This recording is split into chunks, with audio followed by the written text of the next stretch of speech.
Hello बच्चों, इस video में हम पढ़ेंगे शब्द और वाक्य के बारे में। मेरे पास व्याकरण की बुक है क्लास फर्स्ट की। व्याकरण मैं आपको पढ़ा रही हूँ, मास्टरमाइंड का कोर्स पढ़ा रही हूँ।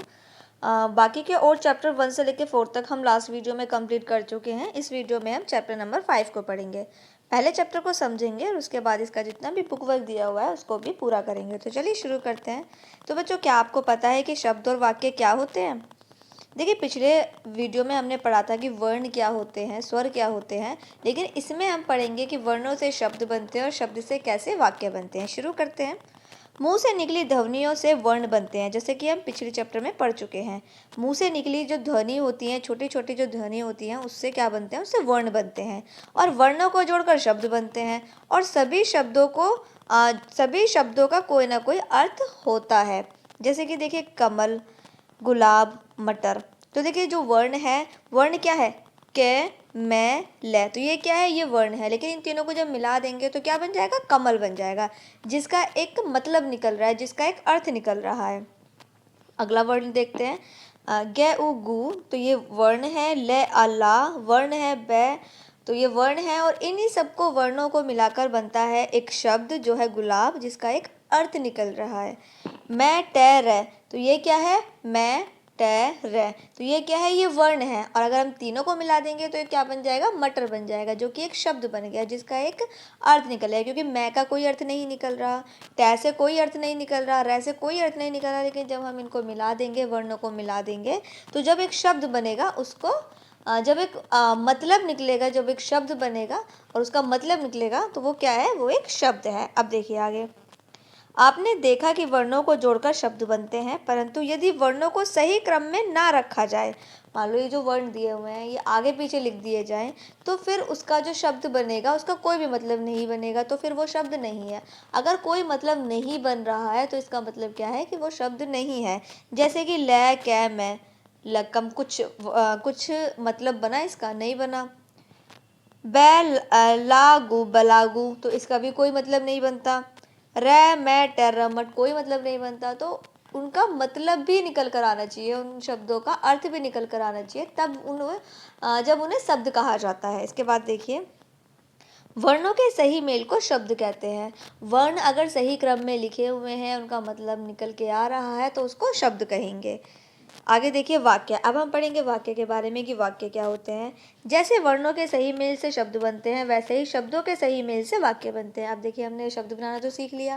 पहले क्या था? पहले वर्ण थे, वर्णों से हमने शब्द बनाना सीख लिया। वर्णों को सही क्रम में लगाने से शब्द बनते हैं और शब्द का सही मतलब निकल के आता है, तो उसे शब्द कहते हैं। और इसी तरीके से जब शब्दों को सही क्रम में लगाया जाए तो उसको वाक्य कहते हैं। अगले पेज पर आ जाइए। चित्रों के द्वारा कुछ समझें। जैसे कि देखिए, शब्द है सूरज प्लस निकल प्लस रहा प्लस है, यानी कि ये अलग अलग शब्द हैं। लेकिन जब हम इनको एक साथ मिला देंगे तो बन जाएगा एक वाक्य। सूरज निकल रहा है, तो इसका क्या है? इस सेंटेंस का पूरा एक मीनिंग निकल के आ रहा है। सूरज निकल रहा है। मान लीजिए, अगर हम सूरज बोलते हैं, निकल बोलते हैं, रहा अलग बोलते हैं, अलग बोलते हैं, तो कोई भी मतलब नहीं समझ में आ रहा। लेकिन जब हम एक साथ बोलेंगे सूरज निकल रहा है और ये सही क्रम में बोलेंगे, तो फिर वो एक वाक्य है। जैसे बच्चे प्लस खेल प्लस रहे प्लस है। बच्चे अलग, खेल अलग, रहे अलग, है अलग। तो अगर हम इन शब्दों को अलग अलग बोलते हैं तो कोई मतलब नहीं निकलता है। लेकिन एक साथ जब हम इनको मिलाकर क्रम में बोलेंगे तो फिर इनका एक मतलब निकल के आता है, जिसको कहेंगे वाक्य। बच्चे खेल रहे हैं। इसके बाद देखिए, आपने शब्दों का मेल एवं वाक्य पढ़े। वाक्य बनाते समय शब्दों का सही क्रम में होना जरूरी है। अगर शब्द सही क्रम में लगे हुए हैं तो ही वो वाक्य है, वर्ण सही क्रम में लगे हुए हैं तो ही वो शब्द है। तो ये इनका मतलब है कि इनका कोई अर्थ भी निकल कर आना चाहिए। इनका कोई अगर हम सही क्रम में नहीं लगाएंगे उनको, तो कोई भी अर्थ नहीं निकलेगा, जिससे ना शब्द बनेगा ना ही वाक्य बनेगा। अगर वो क्रम में नहीं है तो ना ही उसे शब्द कहेंगे ना ही वाक्य कहेंगे।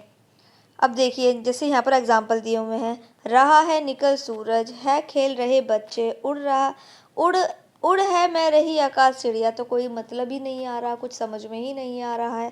लेकिन जब हम इनको सही क्रम में लगाएंगे कि सूरज निकल रहा है, बच्चे खेल रहे हैं, चिड़िया आकाश में उड़ रही हैं, तो इनका सही अर्थ निकल कर आ रहा है, जिनको हम वाक्य कहेंगे। इसके बाद देखिए, अर्थ स्पष्ट नहीं जिनका अर्थ स्पष्ट नहीं होता है उनको अतः शब्दों का सही क्रम वाक्य बनाने के लिए अत्यंत आवश्यक है। शब्दों के सही क्रम में वाक्य बनाएं। अब देखिए जैसे यहाँ पर कुछ गाय प्लस घास प्लस खा प्लस रही, तो इनको हमें वाक्य बनाने हैं जोड़कर, तो कि सामने बनाए हुए हैं। इसके बाद अगले पेज पर आ जाइए।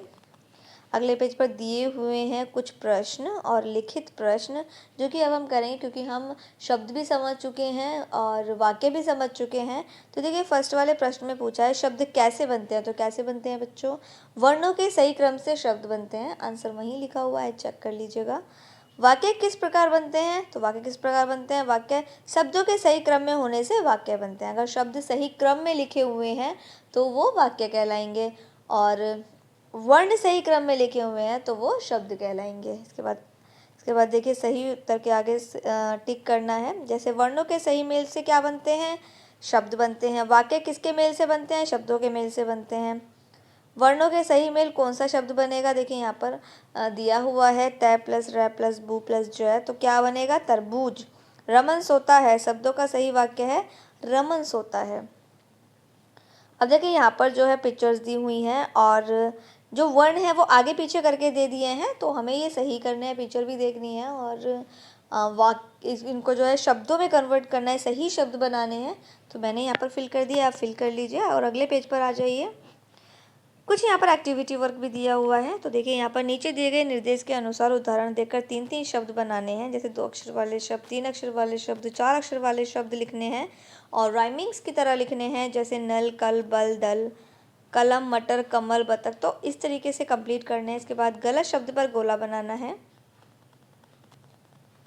तो वो यहाँ पर नोट कर दिया है, आप चेक कर लीजिएगा।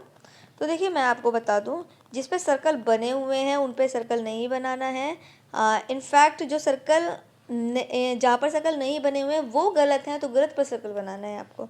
तो गलत पर सर्कल आप कर लीजिएगा। मैंने यहाँ पर कंप्लीट कर दिया, आप कर लीजिएगा। और इसके बाद चित्र देखकर उससे संबंधित एक एक वाक्य लिखना है।